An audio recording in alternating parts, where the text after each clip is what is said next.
If you've ever had one of her pies, they are to die for. She's the queen of pies. You'll never want to eat a store-bought pie ever again. Hello and welcome to another episode of Cooking with Crystal. Today we are going to be making my Grandma Nadine's famous pie crust recipe. People around here seek after her pies so much that one time we had a charity fundraiser auction and one of her pies sold for over $300. It wasn't until I moved in with my grandma that I learned a secret that has changed the crust forever that I didn't know.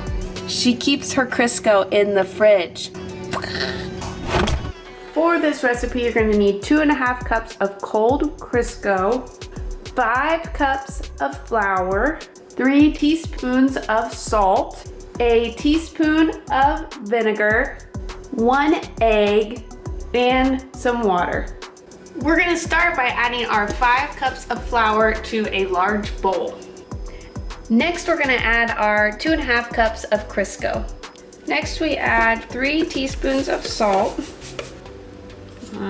For this next part, I have never seen anything like this in any other recipe before, and maybe that's what makes this so fabulous. So we're going to get a measuring cup.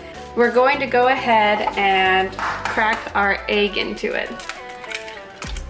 Next, we're going to take a teaspoon of vinegar and add it to this egg. Now, here is the part that I've never heard of. We're now going to add water up to 1 cup. Then we're gonna add our egg mixture. And the last bit of the recipe is fork work together. So we're just going to use a fork and get it all mixed together. One thing my grandma always told me when we were making pie crust is you don't want to handle it a lot. Because I didn't know this, I just knew she said don't handle it a lot, but it warms up that Crisco and it affects your texture of your crust. All right, once you've kind of worked that as much as you can with your fork, then you can use your hands, but try not to handle it too much. What we're gonna do is we're gonna go ahead and flour our surface here. Just dust it with a little bit of flour. All right, so we're gonna go ahead and turn this out onto our, let me use my hands, kind of ball it up, but handle it as little as you possibly can. Turn it out on our flour, and I'm just gonna work it just enough to get it all together smooth.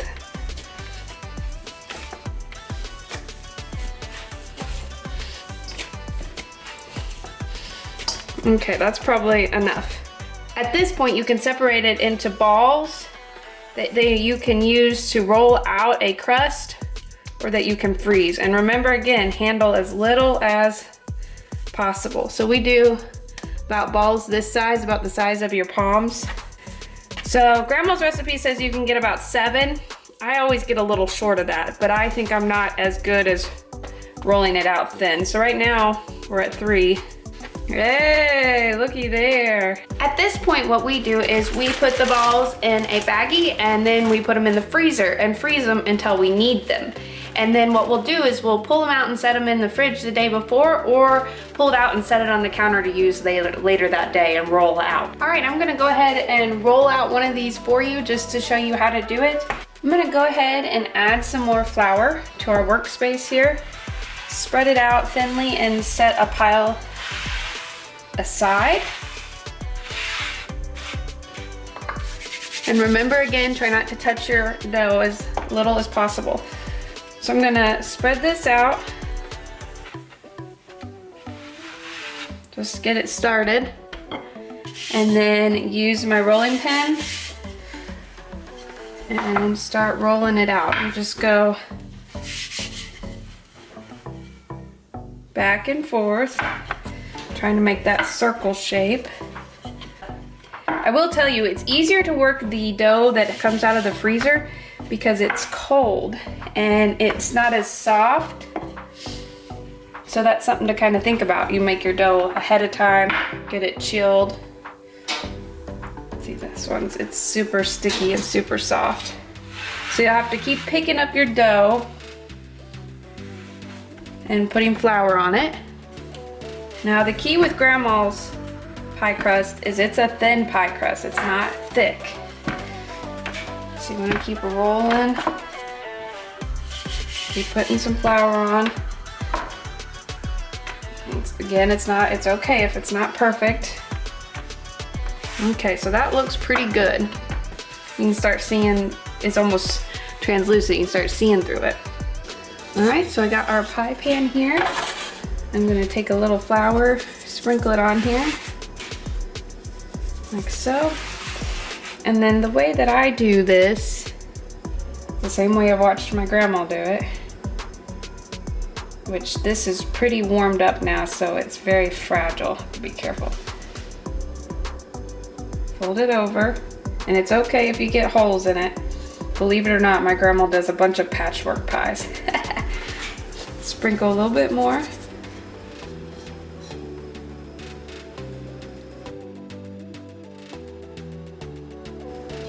Kind of adjust this where it's center as much as you can, and you've got overlap. Unfold it. Now again, this pie crust is super fragile. I think that's what makes it so yummy. Okay, so we're pulling it to kind of even it, pushing it down. Now my grandma, like I said, I always see her do a little bit of this move here. And I think it's just because this crust is so thin and frail, but it makes it so yummy. So we just push in a little piece there. We're gonna take a butter knife and just cut around the edges here. Now there's a couple ways you can do the edging. You could just leave it as is. You could do the fork thing that's usually for pumpkin pie. What I like doing is kind of doing a push-in method where you just push in every so often. Okay, kind of like that. And it looks a little rough, but boy, does this taste good. All right, so there you have it, Grandma Nadine's famous pie crust. And it will be so good, yummy, delicious, delicious, delicious. Enjoy. I'm Crystal Keim. Thank you for joining me today on this cooking adventure. Be sure to subscribe to my channel and check out these playlists here with more fun recipes. All right, see you guys later. Bye. All right, I'm gonna give you a bonus secret tip. It's another grandma thing.